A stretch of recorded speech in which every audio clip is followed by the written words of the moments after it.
St. Petersburg, Florida. Spring, 1939. The air is sticky, hot, and electric with the crack of bats and the roar of the crowd. The New York Yankees, the reigning world champions, are back for spring training. At the center of it all is a living legend, Lou Gehrig. They call him the Iron Horse. He hasn't missed a game in 14 years, a streak of more than 2,000 consecutive starts. He is the picture of American strength, durability, and power. But this year, something is wrong. Gehrig steps up to the plate, his jaw set, his eyes locked on the pitcher. He tracks the ball, coils his massive body, and swings with everything he has. He makes perfect contact. But the ball doesn't soar into the stands. It dies in the air, a soft blooper that barely clears the infield. Gehrig is 35. He thinks he's just getting old. Maybe he's lost his edge over the winter, but deep down he feels a strange, unfamiliar weakness in his limbs, a fatigue that won't go away. He doesn't know it yet, but the Iron Horse is breaking down. He has been struck by a rare, invisible assassin. He has only a handful of games left to play, and in a matter of months, the man who never missed a day will have to say goodbye to everything he loves. The killer had a name, though in 1939, few had ever heard it. Amyotrophic Lateral Sclerosis, or ALS. It is a merciless neurological condition where a person gradually loses control of their muscles, becoming a prisoner in their own body until they can no longer move, speak, or breathe. But long before it struck down a baseball legend, the disease was a ghost haunting the wards of 19th century Paris. In 1865, a woman we'll call Marie checked herself into the sprawling, infamous Salpêtrière Hospital. She was suffering from strange tremors in her hands, and her tongue wouldn't stop twitching. The doctors, baffled and dismissive, diagnosed her with hysteria, the catch-all label for women's ailments. They sent her to the neurology ward, a place of despair where the incurable were sent to wait for death. As Marie walked down the halls, the air thick with the smell of decay, she had no idea that her suffering would soon spark a medical revolution. But amid the squalor, a new breed of physician was rising. The most brilliant among them was a young man named Jean-Martin Charcot. Charcot's path to medicine had been forged in ruthless competition. Born into a modest middle-class family in Paris, he was one of 4 brothers. His father, unable to afford education for all of them, made a cold calculation. He would send only one son to university. To decide who was worthy, he pitted the brothers against each other in an academic battle for their future. Jean-Martin won. Driven by this survival of the fittest upbringing, Charcot became a force of nature.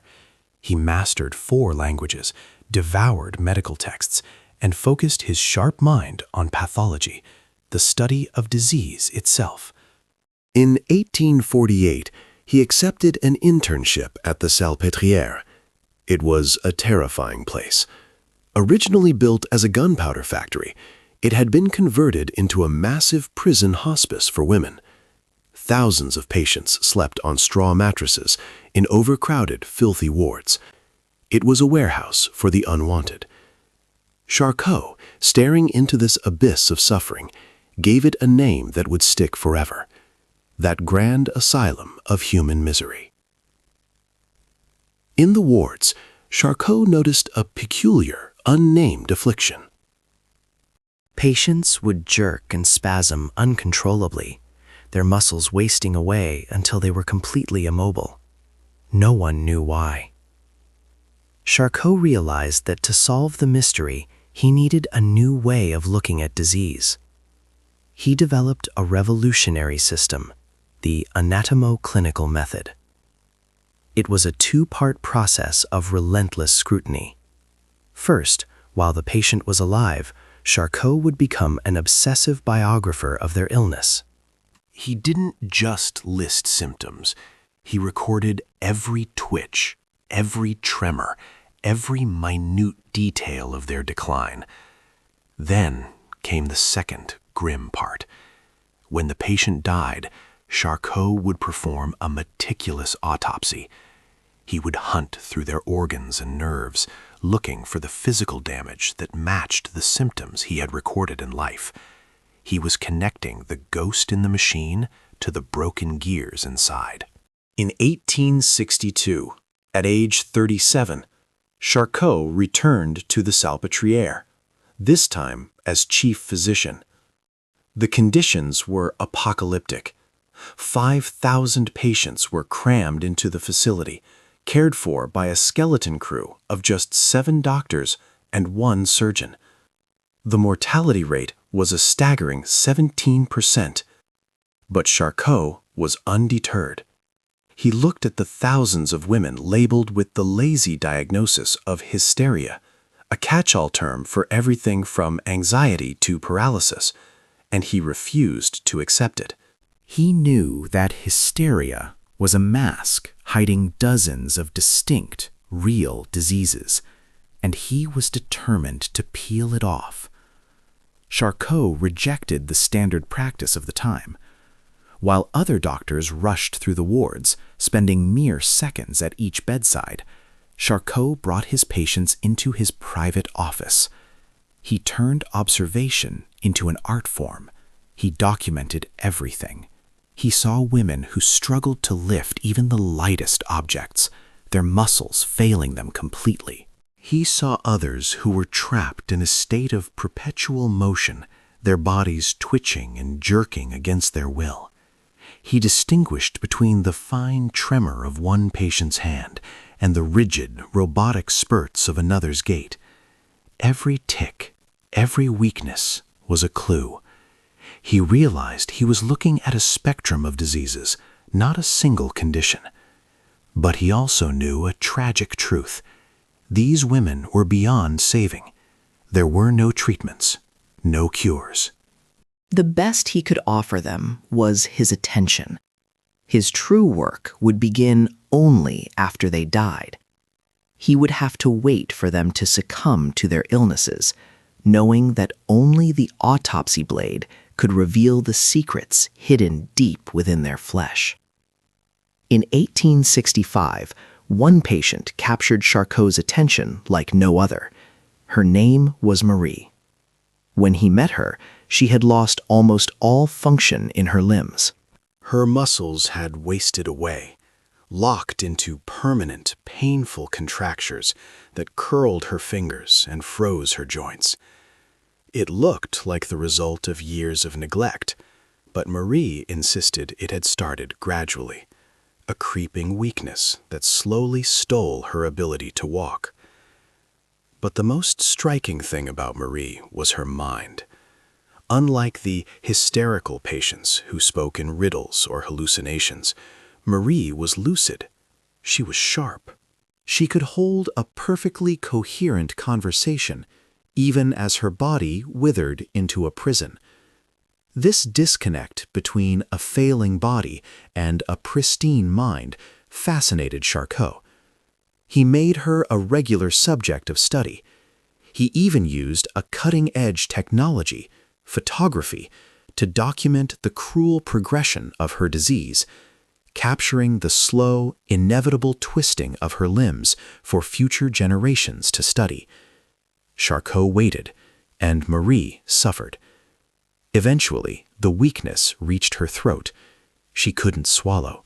She began to starve. Charcot watched the fear in her eyes as she remained trapped, fully conscious, inside a dying machine. Then, her chest muscles failed. Each breath became a shallow, raspy struggle for air. She suffocated slowly, fully aware, until the very end. When she finally passed, Charcot brought her body to the operating theater. He cut open her chest, cracking the sternum to reveal her organs. Her heart was healthy. Her lungs were clear. The killer wasn't there. He knew where he had to look. He turned his attention to the true center of the mystery, her spine. With the precision of a master craftsman, Charcot began to saw through the vertebrae. He had to be incredibly careful. One slip could destroy the delicate tissue he needed to see. After hours of work, he exposed the spinal cord. And there it was. Running along the length of the cord were strange, gray streaks. They were lesions, areas of hardened, dead tissue. He had found the physical fingerprint of the disease. He examined them under a microscope. The spinal cord, in cross-section, looks like a butterfly or an axe. Charcot saw that the damage wasn't random. The gray streaks were concentrated specifically on the lateral columns, the sides of the spinal cord. It was a precise, targeted attack on the body's wiring. Charcot knew that one case wasn't enough. For 4 years, he hunted for another patient like Marie. In 1869, he found one. Another autopsy revealed similar lesions, but this time they also affected the anterior horn, the front part of the spinal cord responsible for sending signals directly to the muscles. He put the pieces together. The brain sends commands down the lateral columns. The anterior horns relay those commands to the muscles. If either pathway is destroyed by these hardened lesions, the signal is lost. The muscle, deprived of instructions, withers and dies. In 1874, Charcot gave this terrifying process a name. He called it Amyotrophic Lateral Sclerosis. Amyotrophic for the muscle wasting, lateral for the location on the spine, and sclerosis for the hardening of the tissue. He had proven that this wasn't hysteria. It was a physical, biological killer. Charcot had identified the enemy, but he couldn't fight it. He tried everything, even hypnosis, but you cannot hypnotize a scar on the spinal cord. He died in 1893, leaving the world with a name for the disease, but no cure.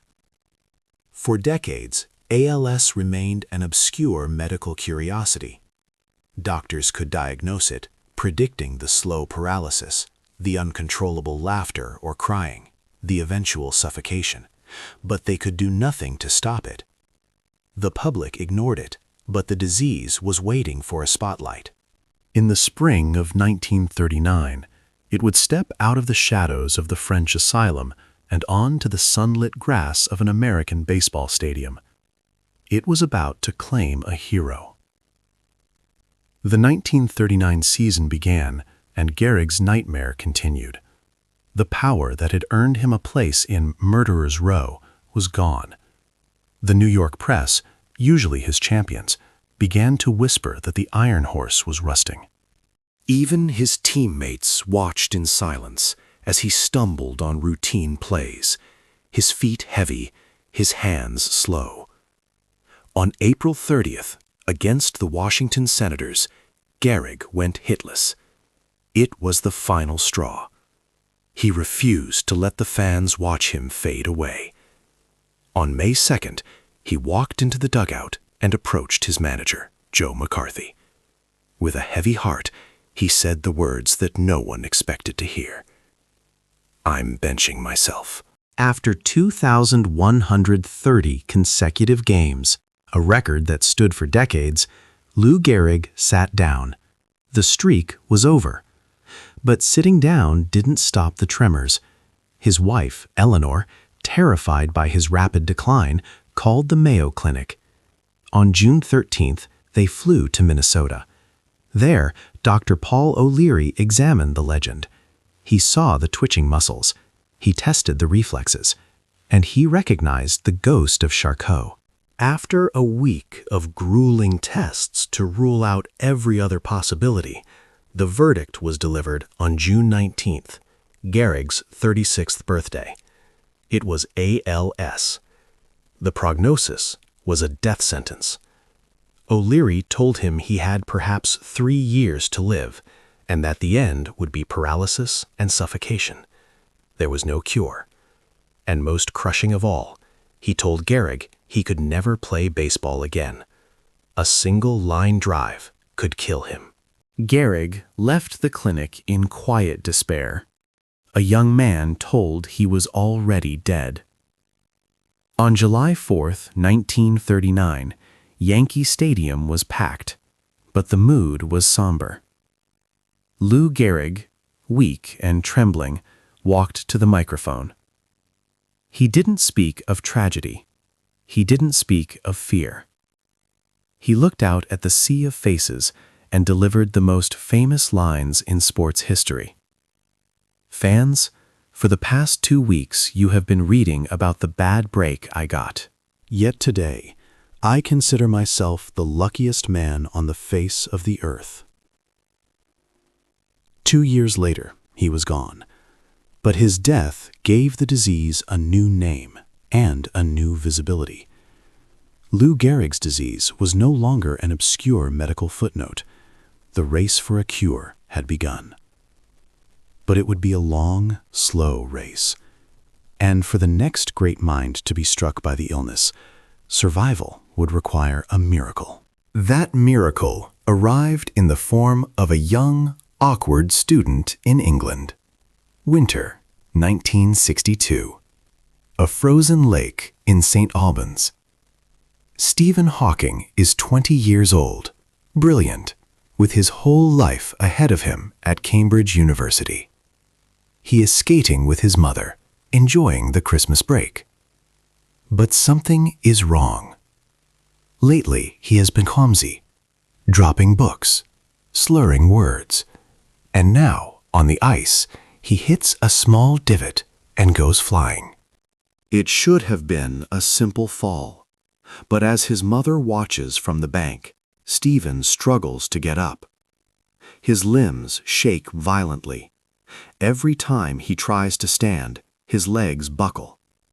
He is trapped on the ice, his body refusing to obey his commands.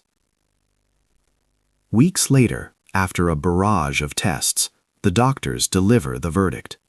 It is the same sentence Lou Gehrig received. It is ALS. They tell the young physicist he has at most 2 years to live, but Stephen Hawking would prove them wrong.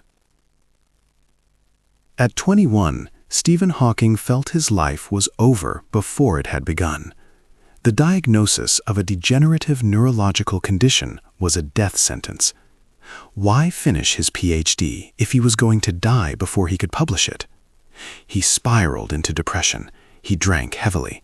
He secluded himself in his room, listening to Wagner, waiting for the end. At night, he had vivid nightmares of his own execution, waking up in a cold sweat, realizing the executioner was already inside his cells. But then, in the hospital ward, he saw something that changed him. In the bed opposite him lay a boy, barely 10 years old, dying of leukemia. The boy was in constant, agonizing pain, moaning as the doctors tried to help. Stephen watched and realized a profound truth. He wasn't in pain. His mind was still sharp. Compared to that little boy, he was lucky. The roadmap of his future was dark. His neurons were dying. Soon he wouldn't be able to hold a pencil. Then he wouldn't be able to swallow. And finally, he wouldn't be able to breathe.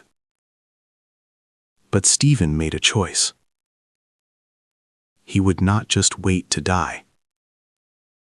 He threw himself into his work with a new ferocity. When his hands became too weak to type his research application, he dictated it to his girlfriend, Jane. As his body withered, his mind seemed to expand. Freed from the distractions of the physical world, he roamed the cosmos in his thoughts. He became known not just as the boy with ALS, but as a genius. And then something impossible happened. The 3-year deadline came and went. Stephen didn't die. The disease was still there, ravaging his body, but it had slowed down. He had bought himself time. By 1970, he was in a wheelchair full-time, but instead of slowing him down, it became his chariot. He became the leading mind in astrophysics, discovering Hawking radiation and unlocking the secrets of black holes. But in 1985, disaster struck. While in Geneva, he contracted pneumonia. To save his life, doctors performed an emergency tracheotomy. He survived, but the price was high. He lost his voice completely. For a time, he was silent. But then technology gave him a new voice. Using a special computer mounted to his wheelchair, operated by a single finger, he began to speak again.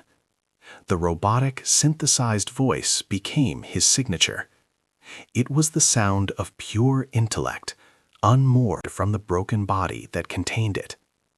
As the years passed, even his finger failed him. By 2008, he was communicating by twitching a single muscle in his cheek, detected by an infrared laser on his glasses. He was locked in, but still broadcasting to the universe. Stephen Hawking died in 2018, at the age of 76. He had lived with ALS for 55 years, half a century longer than his doctors predicted. His survival remains a medical mystery. He received no special treatment, no secret drug. His longevity suggests that ALS is not one disease, but many, and somewhere in his unique biology lay a clue that researchers are still desperate to find. In 1993, a neurologist named Robert Brown Jr. led an international hunt for the genetic root of the disease. He knew that in about 10% of cases, ALS runs in families, passed down like a curse from parent to child. To find the cause, his team had to look deep into the body's most basic machinery. Every cell in our body is constantly splitting and reproducing, copying our DNA billions of times. Usually, the copy is perfect, but sometimes something goes wrong. A single letter of code is mistyped. A mutation is born. Brown suspected such a mutation was behind ALS. He employed over a dozen laboratories, working around the clock to sequence the genetic code of affected families. It was a massive undertaking. But after months of searching through the haystack of human DNA, they found the needle. They identified a specific gene linked to the disease, SOD1. The discovery of SOD1 revealed the mechanism of the killer. Normally, this gene produces an enzyme that acts as the body's janitor. It scours our cells for free radicals, unstable, toxic atoms produced when we turn food into energy, and neutralizes them, turning them into safe molecules. But in ALS patients, this process fails catastrophically due to a problem with protein folding. Proteins are not just strings of chemicals. They are complex, three-dimensional machines. To work, they must fold into a very specific shape. Think of it like baking a cake. You need the right ingredients, mixed in the right order, baked at the perfect temperature. If you mistake salt for sugar, the cake is ruined. The mutated SOD1 gene is a recipe for disaster. It creates a protein that folds incorrectly. It becomes a twisted, broken machine. Instead of cleaning the cell, this toxic protein allows the free radicals to build up. Slowly, silently, the cell is poisoned from within. It dies. And as millions of these motor neurons die, they leave behind the hardened scars, the sclerosis, on the spine that Charcot first saw. But genetics doesn't explain everything. It doesn't explain Stephen Hawking. Why did he live for 55 years with a disease that kills most in 3? Some experts point to his age. ALS is typically an old man's disease, striking after 50. Hawking was diagnosed at 21. Researchers like Dr. Jeffrey Elliott have noticed a pattern. Juvenile cases of ALS tend to progress much more slowly. This has led to a fascinating new theory. Perhaps ALS isn't one disease, but several. There might be a rare, slow-burning young version and a common, aggressive, old version. Hawking may have survived simply because he caught a different beast. But age isn't the only factor. Scientists are now looking outside the body, to the environment itself, searching for hidden triggers that might set the disease in motion. In 2005, a massive Harvard study uncovered a disturbing correlation. Analyzing the records of over 500,000 men, they found that military veterans were significantly more likely to develop ALS than civilians. At first, they suspected a toxin, perhaps a chemical weapon, a fuel, or a vaccine used in a specific war. They dug into the data, looking for a pattern. But there wasn't one. It didn't matter if the men had served in Vietnam, Korea, or World War II. It didn't matter if they were Navy, Army, or Air Force. The risk was uniform across decades and branches. It was impossible that all these men, in different times and places, had been exposed to the exact same chemical. The toxic exposure theory was dead. They had to look elsewhere. If it wasn't chemicals, what was it? Researchers turned to the one thing all soldiers share: extreme physical exertion. Military training pushes the human body to the breaking point. Forced marches, heavy loads, sleepless nights. Could this intensity be damaging the neurons? A European study seemed to confirm it, finding that intensely active people were 26% more likely to develop ALS than those who led sedentary lives. It's a terrifying thought that fitness could be fatal, but experts caution against panic. The overall risk is still tiny, about 1 in 50,000. And while the link is there, it doesn't fully explain the mystery of the military connection. It remains an open wound in medical science, one that the Department of Veterans Affairs tries to patch with financial aid, knowing that money is a poor substitute for a cure. Finding a cure is a logistical nightmare. To test a drug, you need patients in the early stages of the disease, so you can measure if the progression slows down. But early-stage patients are almost impossible to find. Diagnosing ALS is slow. It takes months of ruling out other diseases, just as it did for Lou Gehrig. By the time a patient gets a confirmed diagnosis, they are often too far gone to qualify for a trial. And even if they do get in, time is the enemy. Drug trials take years. ALS patients often have only months. Many participants die before the study is even finished, taking the data about long-term side effects with them to the grave. It is a cruel race against a clock that is ticking faster than science can move. But in 2010, a man named Ted Harada decided to gamble everything. At 38, diagnosed with ALS and given a grim prognosis, he refused to accept the end. He found a lifeline at the Emory ALS Center, led by Dr. Jonathan Glass. It was a Phase 1 clinical trial, the most dangerous kind. The goal wasn't to cure him. It was simply to see if the surgery would kill him. He was a human guinea pig. Ted didn't hesitate. He signed up. In 2011, surgeons cut open his spine.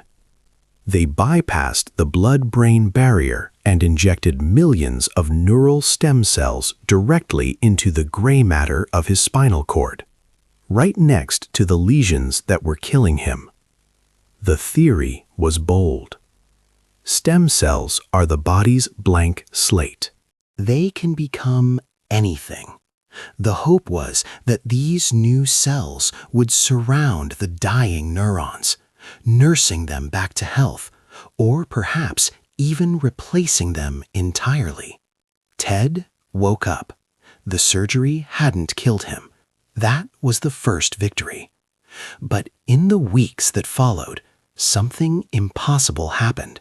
He stopped getting worse, and then he started getting better. He put away his cane. He played tag with his children in the yard without gasping for air. He climbed the stairs to their bedrooms to tuck them in, a feat that had been impossible just months before. Doctors were skeptical. Was it the placebo effect? A temporary rally? But after a second injection in 2012, the data was undeniable. His decline had halted. He wasn't cured, but he was no longer dying. The man who had been preparing for a wheelchair was now running 5K races. He had become the living proof that the disease could be fought. Ted's story sparked a firestorm. Thousands of dying patients demanded access to these experimental treatments, advocating for right-to-try laws. They argued that if they were going to die anyway, they should have the right to take the risk. But the FDA hesitated. They remembered history. They remembered thalidomide. In the 1950s, that miracle drug for morning sickness was rushed to market in Europe without proper testing. The result was a generation of children born with horrific birth defects, missing limbs and organs. The FDA had saved America from that tragedy by demanding more tests. Now they face an impossible choice: rush a treatment and risk a new thalidomide disaster, or follow the rules and watch as thousands of ALS patients die waiting in line. But help came from an unexpected source: the internet. In the summer of 2014, the world went cold. The Ice Bucket Challenge went viral. It seemed silly, celebrities and teenagers dumping freezing water on their heads, but the impact was monumental. It raised over $200 million in a matter of weeks, and that money bought results. In 2016, funded directly by those donations, researchers at the University of Massachusetts identified a new gene linked to ALS, NEC1. It was another piece of the puzzle, another target for future drugs.